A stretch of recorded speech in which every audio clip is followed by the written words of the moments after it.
तो स्टार्ट करते हैं क्वेश्चन नंबर 14। क्या कह रहा है भाई 14 नंबर क्वेश्चन?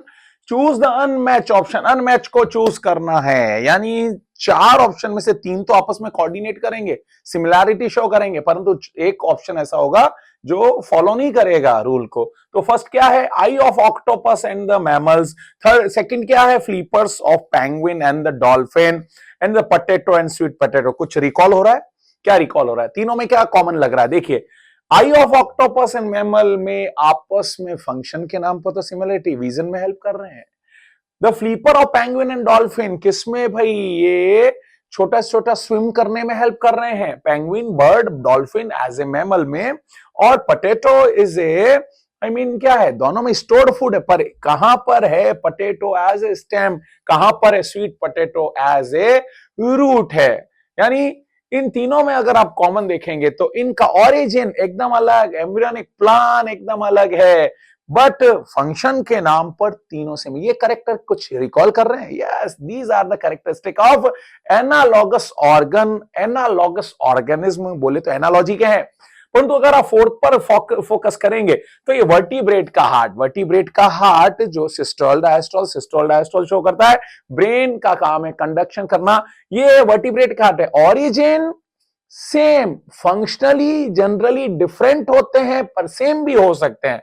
तो ये फोर्थ ऑप्शन किसका एग्जांपल है? होमोलोगस का।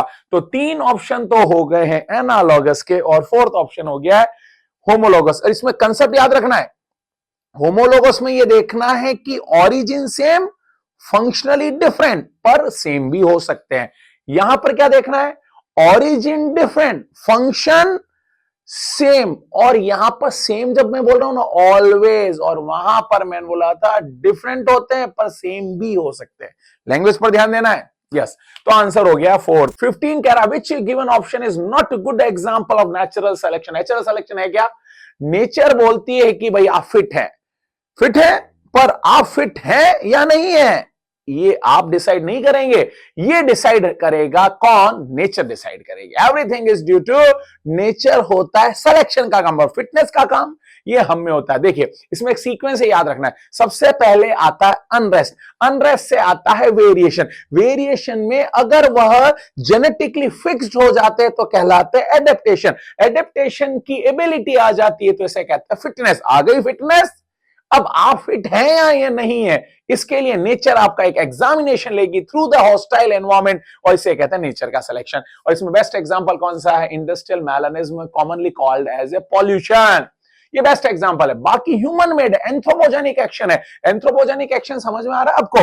देखिए, एनसीईआरटी की लाइन याद है, evolution is not a directed process in the sense of determinism, it is a stochastic process which take place by the chance, and one of the chance may be the mutation. ये nature supported है।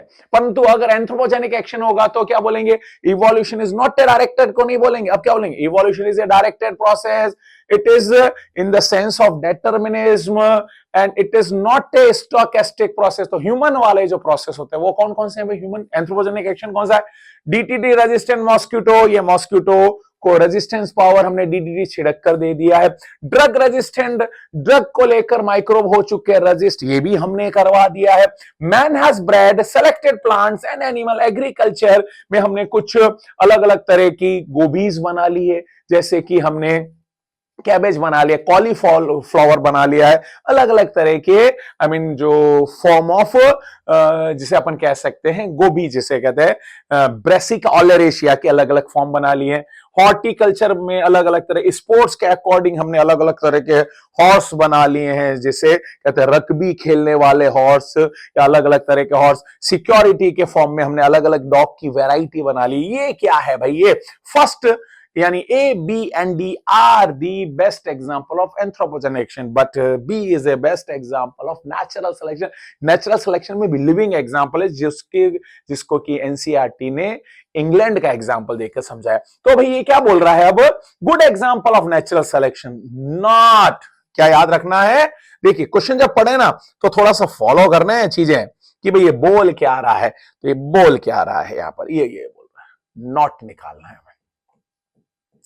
तो not कौन सा है? 1 is a anthropogenic, B is a natural, C is a anthropogenic, D is a anthropogenic. Answer would be A, C and D। तो answer चला गया है मेरा बेटा, इट इज द थर्ड।